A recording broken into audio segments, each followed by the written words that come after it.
Today on the Paul Street Journal, we're talking about cooperatives. And a cooperative is a pretty simple definition. It's a business model. So a farm, a business, or another organization which is owned and run jointly by its members. And those members either share in the profits or the benefits of that organization.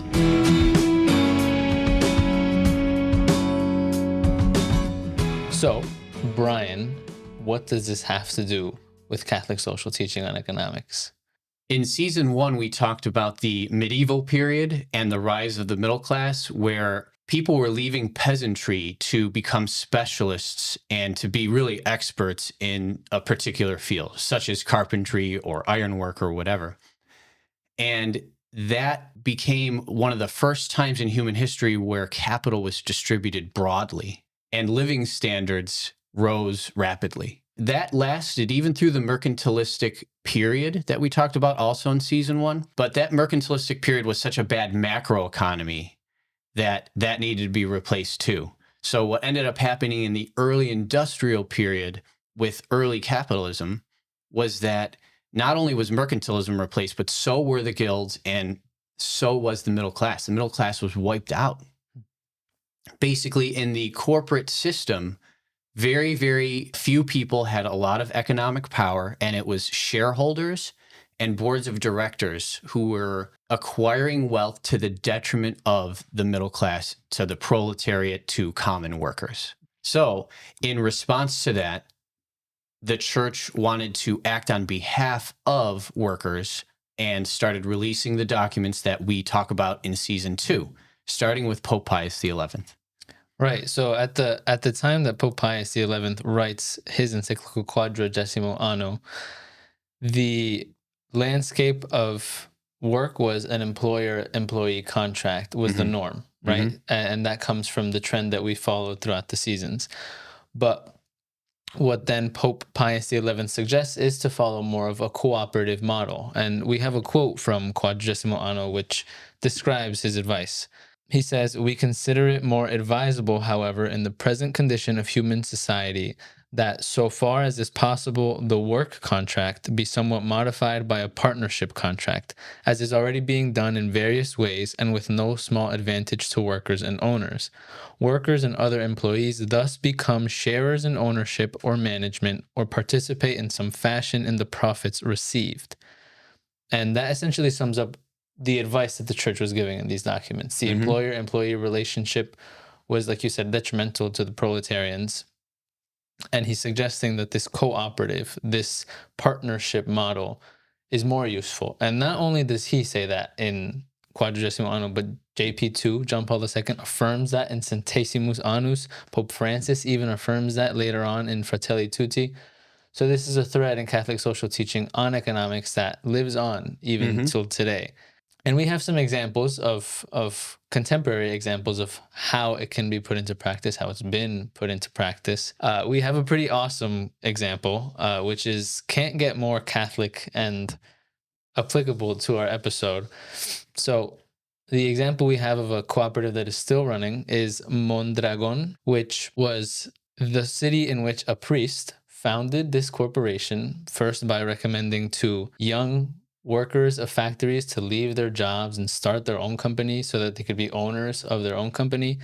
So it was in 1956 that Father Jose Maria Arizmendi Arrieta, a mouthful of a name, encouraged these young people to start their own company. And since the beginning, it was thoroughly built upon and following Catholic social principles and Catholic social teaching. So even till today, the values, the 4 core values of Mondragon Corporation are cooperation, participation, social responsibility, and innovation, all of which are guided by their principles, Catholic, really, even if it's not as explicitly Catholic as one might think. Open membership, democratic organization, the sovereignty of labor, instrumental and subordinate nature of capital, participatory management, wage solidarity, intercooperation, social transformation, universality, and education, all of which have, I think, clear connections to all the principles we've covered in the Paul Street Journal. And that's not to say, just because they're following Catholic social teaching, that they're not a successful organization. They're actually the 10th largest Spanish company in terms of asset turnover, and they're the leading business group in the Basque country. Wow. And their business includes fields in industry, finance, retail, and knowledge. So it's a secular, as it were, company that's guided by Catholic social principles. Its origin is in Catholic social principles.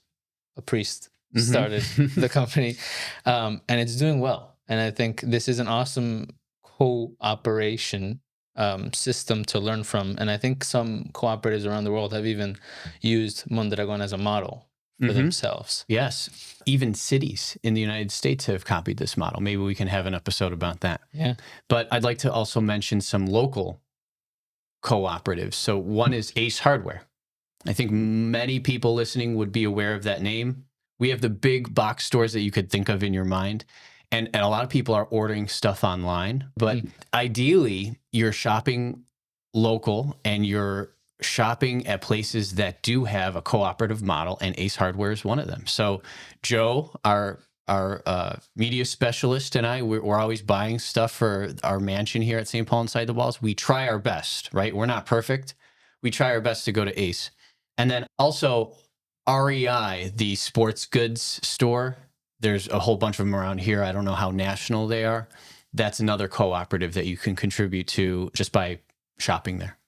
So what do our listeners do to participate in a cooperative model of business? I have 4 things. So the first, I would recommend that you go back to the previous Paul Street Journal episodes. They're longer, and just appreciate why cooperatives are such a good thing. Second, I would encourage you to discover who are local cooperatives in your area that you can support.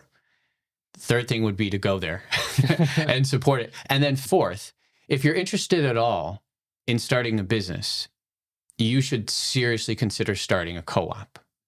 I'm aware of some breweries locally that are cooperatives, and as soon as you join their staff, you become a part owner, which makes you invest, makes you clean better.